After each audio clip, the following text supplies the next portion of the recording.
Aláròyé máa wí o. Ìjà burúkú ṣẹlẹ̀ láàrin iléeṣẹ́ Dangote pẹ̀lú ẹgbẹ́ Pengassan. Bí a bá rẹ́ni tó sọ wípé ọ̀rọ̀ ìjà tó ń ṣẹlẹ̀ láàrin ilé ìfọpo Dangote àtàwọn òṣìṣẹ́ ẹgbẹ́ elépo tí wọ́n ń pè ní Petroleum and Natural Gas Senior Staff Association of Nigeria Pengassan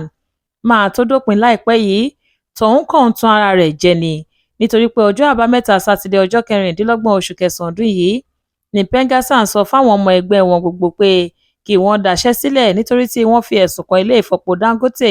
pé wọ́n gbàṣẹ lọ́wọ́ àwọn ọmọ ẹgbẹ́ wọn tí wọ́n ń ṣiṣẹ́ pẹ̀lú iléeṣẹ́ wọn. Àtẹ̀jáde kan tí akọ̀wé àgbà ẹgbẹ́ náà, Lumumba Okugbawa, fi síta ni wọ́n ti fẹ̀sùn kan ilé ìfọpo Dangote pé ó gbàṣẹ lọ́wọ́ àwọn ọmọ ẹgbẹ́ àwọn kan tí wọ́n ń ṣiṣẹ́ nílé ìfọpo yìí nítorí tí àwọn yẹn darapọ̀ mọ́ ẹgbẹ́ àwọn òṣìṣẹ́ elépo, ìyẹn Pengassan.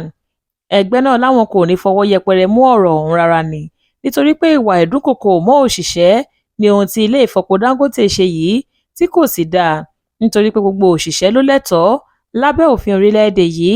láti darapọ̀ mọ́ ẹgbẹ́ yòówù tó bá wù wọ́n. Nínú àtẹ̀jáde náà ni wọ́n ti rọ àwọn alága ẹ̀ka ilé-iṣẹ́ bíi Total Energies, Chevron, Seplat, Shell, Nigeria Gas, Oando àti Nigeria Gas Infrastructure Company pé kí wọ́n pàṣẹ fáwọn ọmọ ẹgbẹ́ wọn gbogbo pé kí wọ́n daṣẹ́ sílẹ̀, kí wọ́n má jẹ́ kí ilé ìfọpo Dangote rí àwọn epo rọ̀bì àti afẹ́fẹ́ ìdáná tó nílò gbà lọ́wọ́ wọn mọ́. Aláròyé gbọ́ pé kókó ohun tó ń bí ẹgbẹ́ Pengassan yìí nínú sí ilé ìfọpo Dangote ni wípé wọ́n fi ẹ̀sùn kàn wọ́n wípé wọ́n gbàṣẹ lọ́wọ́ àwọn òṣìṣẹ́ wọn kan tó jẹ́ ọmọ ẹgbẹ́ àwọn nítorí tí àwọn yẹn darapọ̀ mọ́ ẹgbẹ́ Pengassan. Yàtọ̀ sí èyí, wọ́n tún fi ẹ̀sùn kan ilé ìfọpo Dangote pé wọ́n tún gba àwọn ẹ̀tọ́ kan kúrò lọ́wọ́ àwọn òṣìṣẹ́ wọn tí wọn kò sì jẹ́ káwọn òṣìṣẹ́ wọn tó jẹ́ ọmọ ẹgbẹ́ àwọn ráyè wọ ilé-iṣẹ́ náà, ṣùgbọ́n tí wọ́n fàyè gba àwọn ọmọ orílẹ̀-èdè mìíràn nílé-iṣẹ́ yìí. Kódà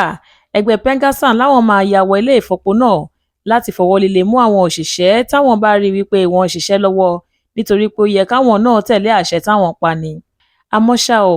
ilé ìfọpo Dangote náà ti ṣàlàyé ìdí tó ṣe gbaṣẹ́ lọ́wọ́ àwọn òṣìṣẹ́ kan. Àtẹ̀jáde kan tí wọ́n fi síta nípa ìṣẹ̀lẹ̀ ọ̀hún lọ́jọ́ Ẹtì Friday ọjọ́ 25 oṣù kẹsàn-án ọdún yìí ni wọ́n ti sọ wípé ìwọ̀nba àwọn òṣìṣẹ́ táwọn gbaṣẹ́ lọ́wọ́ wọn ni wọ́n jẹ́ èyí tí wọn kò ṣiṣẹ́ wọn déédéé àti pé wọ́n wá ìpalára fún ilé ìfọpo náà làwọn ṣe gbé ìgbésẹ̀ ọ̀hún. Wọ́n ní àwọn òṣìṣẹ́ bíi 3,000 tó jẹ́ ọmọ orílẹ̀-èdè yìí làwọn sì gbà sẹ́nu iṣẹ́ báyìí àti pé kò sóòótọ́ kankan nínú ẹ̀sùn tí ẹgbẹ́ Pengassan yìí fi ń kan àwọn. Ilé ìfọpo Dangote ní ìdí táwọn ṣe gbàṣẹ lọ́wọ́ ìwọ̀nba àwọn òṣìṣẹ́ náà ní káwọn lè ṣe àtúnṣe gidi sílé iṣẹ́ àwọn lọ́nà ti ìgbàlódé.